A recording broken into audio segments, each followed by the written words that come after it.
Assalamualaikum Mbak. Waalaikumsalam sus. Perkenalkan, saya Perawat Milan. Ini dengan Mbak siapa? Nama saya Reni Indriani sus. Oh, Mbak Reni. Mbak tinggalnya di mana? Alamat rumah saya di Kampung Cipicung sus. Mbak Reni kalau kesini kalau boleh tahu karena apa ya Mbak? Gini sus, jadi saya tuh udah 3 minggu saya demam dan diare sus. Oh, demam dan diare sudah 3 hari ya. Oke Mbak, nanti kita akan bincang-bincang ya mengenai kondisi yang dialami oleh Mbak. Kira-kira waktunya 10 menit. Sebelum kita mulai, mungkin Mbak ada yang ingin ditanyakan? Belum ada sus. Belum ada ya. Baik, kalau begitu nanti Mbak bisa menyampaikan secara jujur apa yang saya tanyakan, dan insya Allah saya juga akan menjaga kerahasiaannya. Kalau begitu, sebelum kita mulai, saya akan menutup pintu terlebih dahulu untuk menjaga privasi Mbak. Bisa kita mulai ya Mbak? Iya sus. Baik, bismillahirrahmanirrahim. Mbak, apakah Mbak sudah menikah? Belum sus. Apakah Mbak punya pasangan? Tidak. Berarti mohon maaf, apakah Mbak sudah pernah melakukan hubungan seksual? Belum pernah sus. Apakah Mbak pernah menggunakan alat suntik bergantian? Pernah sus. Kalau transfusi darah? Belum. Menurut pemahaman Mbak, untuk penyebaran HIV/AIDS sendiri yang diketahui oleh Mbak bisa dengan apa saja ya Mbak? Kalau yang saya tahu itu dengan berganti-ganti pasangan, transfusi darah, sama berpakaian jarum suntik bersamaan. Nah, memang ya kalau Mbak saat ada Kak, salah. Mbak kalau ada masalah biasanya menyelesaikannya bagaimana Mbak? Sejak 15 tahun saya nenangin perasaan saya dengan menggunakan jarum suntik itu sus. Oh, buat penenang ya Mbak. Iya. Menurut Mbak kalau HIV itu dampaknya bagi kehidupan seseorang apa Mbak? Yang saya tahu sih mungkin dikucilkan sama orang-orang gitu. Terus orang-orang itu gak mau berinteraksi dengan yang mengidap HIV itu. Memang betul ya Mbak. Jadi saya akan menyampaikan memang penyebaran HIV itu betul tadi dengan perilaku yang berisiko seperti bergonta-ganti pasangan, pemakaian jarum suntik, pergantian, dan itu juga memang bisa menyebabkan penyebaran HIV. Nah, selama ini apakah Mbak pernah mendengar misalnya mitos ataupun persepsi yang salah mengenai HIV? Kalau yang saya tahu sih katanya kalau kita bersalaman atau bersentuhan dengan orang lain sus. Betul ya Mbak, apa yang didengar oleh Mbak memang di masyarakat kita saat ini banyak mitos yang berkembang atau persepsi yang salah. Jadi mereka tahunya kalau HIV itu bisa menular lewat salaman, menggunakan alat makan bergantian, itu bisa menyebabkan HIV. Padahal semua itu keliru ya Mbak, karena HIV itu dapat menular melalui hubungan seksual ataupun transfusi darah. Tidak bisa kalau hanya dengan salaman atau gonta-ganti alat makan. Nah, Mbak Reni ini berapa bersaudara? 4 bersaudara sus. 4 bersaudara ya. Kalau misalnya Mbak punya masalah, apakah Mbak suka cerita ke orang lain atau saudaranya? Tidak sus, paling saya sama teman-teman aja kumpul-kumpul kayak gitu. Oh, berarti lebih ke dipendam sendiri ya Mbak, kemudian dilampiaskannya ke teman-temannya. Nah Mbak, karena tadi sudah disampaikan di awal kalau Mbak ini memiliki perilaku berisiko, yaitu penggunaan jarum suntik secara bergantian dengan temannya. Nah jadi Mbak saya sarankan untuk melakukan tes HIV. Kalau Mbak melakukan tes HIV, maka nanti Mbak bisa secara dini mengetahui apakah Mbak terinfeksi HIV atau tidak.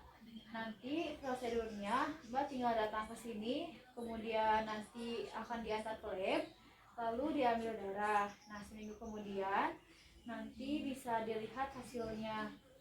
Jika nanti hasilnya positif, berarti Mbak terinfeksi HIV sehingga nanti Mbak harus menyesuaikan dengan status HIV-nya.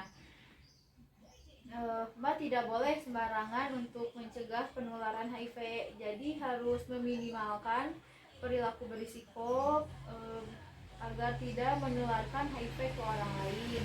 Namun jika hasilnya negatif, maka itu juga belum tentu kalau tidak terkena HIV. Jadi bisa saja Mbak termasuk ke Windows period, di mana sebenarnya virus itu sudah ada di dalam tubuh, namun belum menunjukkan tanda dan gejalanya. Sehingga ketika dites tidak diketahui hasilnya bagaimana. Kalau seperti itu, maka disarankan Mbak bisa mengulang kembali tesnya sekitar 3-6 bulan kemudian.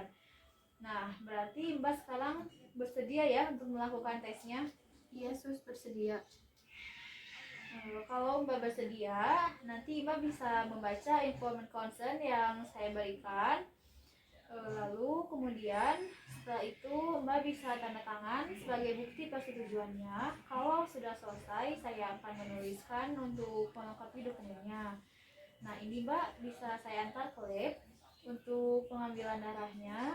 Nanti setelah selesai 1 minggu lagi kita akan bertemu lagi untuk mengetahui hasil tesnya. Kira-kira 1 minggu lagi Mbak bisanya hari apa ya? Hari Senin aja sus. Hari Senin ya. Iya. Berarti nanti hari Senin kita akan bertemu lagi ya Mbak. Ini sudah selesai pengambilan darahnya, alhamdulillah. Dari hasil tadi, bagaimana perasaan Mbak saat ini? Sudah sedikit lega sih sus, maksudnya sudah bisa cerita-cerita ke suster gitu. Alhamdulillah, bagus ya Mbak, sudah bisa bekerja sama dengan baik dengan saya. Nanti hari Senin kita akan bertemu lagi ya Mbak untuk sama-sama mengetahui hasil tesnya. Kalau begitu saya permisi ya Mbak. Assalamualaikum. Bu, apa benar ini dengan Rumah Sakit Sartika Asi Bandung? Iya, selamat pagi Ibu. Saya dari keluarga pasien atas nama Sabila, Bu, yang kemarin kontrol. Oh iya, Ibu Bila yang kemarin kontrol ya? Iya, Bu, benar. Iya, bagaimana Ibu? Apakah bisa kami bantu? Jadi begini, Bu, adik saya itu kondisinya semakin parah dan tingkat kesadarannya menurun, Bu. Apakah anaknya masih bisa diajak komunikasi, Bu? Sudah tidak bisa, Bu, jadi saya membutuhkan pertolongan. Baik, nanti saya akan sampaikan kepada perawat yang bisa home care ya, Bu. Baik, ditunggu ya, Bu. Baik, Bu. Sok ya udah. Permisi, assalamualaikum. Waalaikumsalam. Apakah benar ini dengan rumahnya Nyonya Sabila? Iya benar. Ya, ini rumah sakit yang tadi saya telepon ya? Ya betul Bu. Baik, silakan masuk. Kalau boleh tahu kondisi ngedrop tingginya dari sejak kapan? Gini Sus, kan sudah seminggu lalu saya bawa dia untuk kontrol. Nah, Kalau boleh tahu kondisi ngedrop tingginya dari sejak kapan? Gini Sus, kan sudah seminggu lalu saya bawa dia untuk kontrol. Nah, habis kontrol itu dia udah mau makan, cuman kalau untuk aktivitas lain belum mampu untuk melakukannya. Lalu besoknya kembali ngedrop lagi Sus, makannya mulai menurun dan tidak bisa ngapa-ngapain. Baik, sebelumnya izinkan saya untuk memeriksanya terlebih dahulu ya. Baik Sus.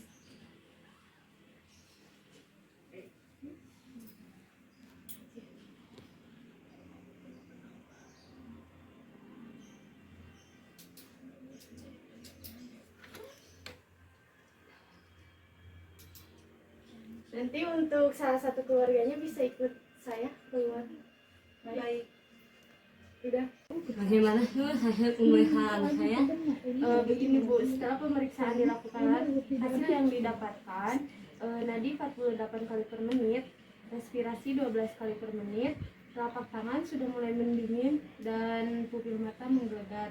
Dari tanda-tanda yang didapatkan kondisi anak ibu menurun. Lalu bagaimana ke depannya saya? semisal mungkin ya, kalau misalkan kondisi anak ibu tidak membaik atau tidak ada perkembangan, menurut lu Baik, terus kalau begitu, kalau kondisi anak saya memburuk, saya akan membawa anak saya ke rumah sakit.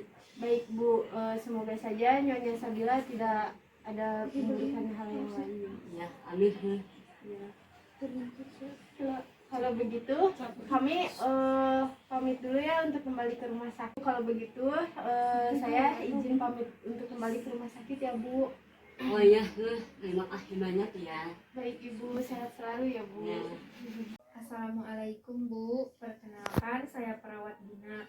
Mohon maaf, ini dengan Mbak siapa? Waalaikumsalam, nama saya Dea Rosdiana Baik Mbak, alamat Mbak di mana? di Pacet. Oh, baik, hari ini kita sesuai kesepakatan kita minggu yang lalu. Hari ini kita bersama-sama untuk membuka tes Mbak Dea. Seminggu yang lalu kan sudah melakukan tes dan kita sepakat hari ini untuk membuka hasil tesnya. Kira-kira waktunya sekitar 10 menit. Mungkin ada yang ditanyakan Mbak Dea? Tidak ada sus. Baik, tidak ada ya. Baik Mbak Dea, kemarin kan sudah tes ya. Sekarang apakah sudah siap untuk mengetahui hasil tesnya? Insya Allah siap. Baik, siap ya. Setuju ya? Kalau setuju, saya tutup pintunya dulu untuk menjaga privasi Mbak Dea. Bisa kita mulai ya Mbak? Baik Mbak. Mbak Dea, ini di tangan saya sudah ada hasil dan saya memberi kesempatan untuk meluapkan emosinya. Kemudian setelah Mbak tenang, kemudian melanjutkan konsultasinya. Mbak Dea, apa yang Mbak Dea rasakan saat ini merupakan hasil reaksi yang normal bagi orang-orang yang ketika melihat hasil tesnya positif. Jadi Mbak Dea bisa bersabar, kemudian Mbak Dea bisa istighfar kepada Allah. Nah Mbak Dea, apakah Mbak Dea kalau mempunyai masalah, apa yang dilakukan Mbak Dea? Biasanya saya hanya diam aja sus, terus ke kamar, gak pernah ngomong kepada siapapun. Setelah melihat hasil tesnya seperti ini, apa yang akan Mbak Dea lakukan? Mungkin mau cerita ke ibu dulu, kalau untuk yang lain gak dulu deh sus. Ya, setelah Mbak Dea tenang, saya akan melakukan informasi terkait apa itu HIV. Nah, jadi tadi sesuai dengan tesnya, Mbak Dea kan positif HIV ya. Artinya itu ada virus di dalam tubuh Mbak Dea. Nah, HIV sendiri itu bisa diobati yaitu dengan obat yang disebut dengan ARV atau antiretroviral virus. Namun obat ARV ini sendiri tidak menyembuhkan sifatnya Mbak, namun hanya menekan laju perkembangan atau pertumbuhan virus yang ada di dalam tubuh Mbak. Nah, Mbak Dea belum menikah ya.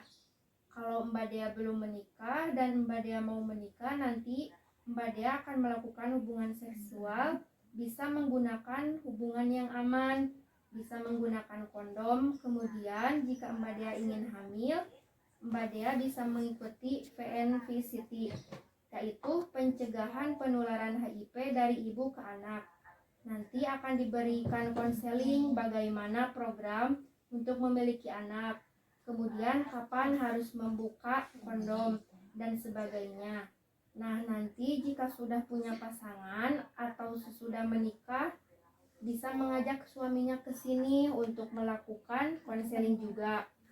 Nanti Mbak Dea hamil bisa melakukan pemeriksaan kehamilan juga dan pemeriksaan untuk kontrasepsi atau KB yang dipakai Mbak Dea. Nah, itu yang sudah saya sampaikan. Nanti seminggu lagi Mbak Dea bisa kesini lagi ya untuk melakukan evaluasi awal terkait kondisi HIV yang ada di dalam tubuh Mbak. Nah, kira-kira kapan Mbak Dea bisa kesini lagi untuk melakukan evaluasi awal? Sabtu bisa saya sus. Nah, Sabtu Mbak Dea bisa kesini lagi untuk melakukan evaluasi awal.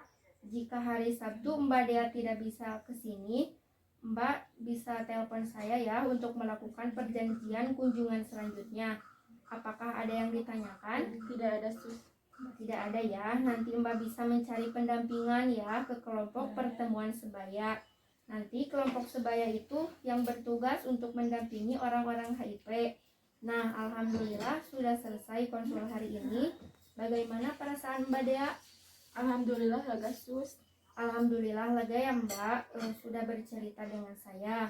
Nah, insya Allah Sabtu nanti kita ketemu lagi untuk melakukan evaluasi awal terkait penyakit HIV yang ada di dalam tubuh Mbak. Saya akhiri. Assalamualaikum warahmatullahi wabarakatuh. Terima kasih sus. Waalaikumsalam warahmatullahi wabarakatuh. Gimana sus? Apakah saya bisa sembuh dari HIV? Nah, berarti hasil tes ini Mbak Dea terinfeksi dalam tubuh Mbak, ada virus HIV masuk seperti itu. Bagaimana perasaan Mbak Dea setelah melihat hasil ini Mbak? Sedih sus, jadi takut banget gimana sama keluarga, sama teman juga. Dan saya memberi kesempatan untuk meluapkan emosinya. Kemudian setelah klien tenang, saya melanjutkan. Mbak Dea, ini di tangan saya sudah ada hasil tesnya. Kita buka sama-sama ya, ini masih tertutup rapat. Dan ini hasilnya positif HIV. Bisa dilihat ya, ini hasilnya positif. Baik sus. Skip deh. Nah, jadi dari hasil tesnya yang Mbak Dea lakukan seminggu yang lalu, ini sudah keluar hasilnya positif. Apa yang Mbak Dea ketahui dengan hasil tes positif ini Mbak? Jadi gimana ya sus? Apakah saya bisa sembuh HIV? Sus. Assalamualaikum Mbak Dea. Waalaikumsalam sus. Bertemu lagi ya hari ini. Kita akan membuka hasil tes yang dilakukan Mbak seminggu yang lalu. Semoga hasil tes Mbak negatif. Nah, ini kemarin kan sudah tes dan hasilnya alhamdulillah negatif. Mbak Dea yang kemarin sudah kita konsultasikan seminggu lalu bahwa Mbak memiliki perilaku berisiko, yaitu penggunaan jarum suntik bergantian dengan teman. Nah, itu merupakan perilaku berisiko yang bisa mengarah ke penyebaran HIV/AIDS. Nah, maka walaupun hasilnya negatif, Mbak harus tetap meminimalkan dari perilaku tersebut penularan HIV. Nah, hasil negatif ini sebenarnya belum tentu di dalam tubuh Mbak itu terdapat virus HIV/AIDS, karena bisa jadi hasil negatif ini Mbak Dea berada di Windows periode di mana sebenarnya sudah ada virus di dalam tubuh Mbak, namun belum menunjukkan tanda gejala di dalam tubuh, sehingga saat dites hasilnya masih negatif. Maka disarankan Mbak melakukan tes ulang nanti 3-6 bulan kemudian. Nah, selama ini nanti Mbak Dea bisa memotivasi perilakunya tadi, karena Mbak Dea ini belum menikah. Nah, nanti kalau Mbak Dea menikah, Mbak Dea bisa melakukan hubungan seks yang aman juga dan menghindari perilaku beresiko yang seperti tadi memakai jarum suntik secara bergantian. Sebelum kita akhiri, mungkin ada yang ingin ditanyakan? Tidak ada sus. Kira-kira Mbak Dea kapan mau konsultasi lagi? Mungkin bulan Desember. Ya, berarti 3 bulan lagi ya Mbak Dea untuk melakukan tes ulang. Bagus sekali Mbak Dea sudah bekerja sama dengan saya. Bagaimana perasaannya? Alhamdulillah senang sus karena hasilnya negatif. Baik, kalau begitu saya akhiri pertemuan hari ini. Sampai ketemu lagi bulan Desember. Saya akhiri. Assalamualaikum warahmatullahi wabarakatuh. Waalaikumsalam warahmatullahi wabarakatuh. Terima kasih sus. Ya.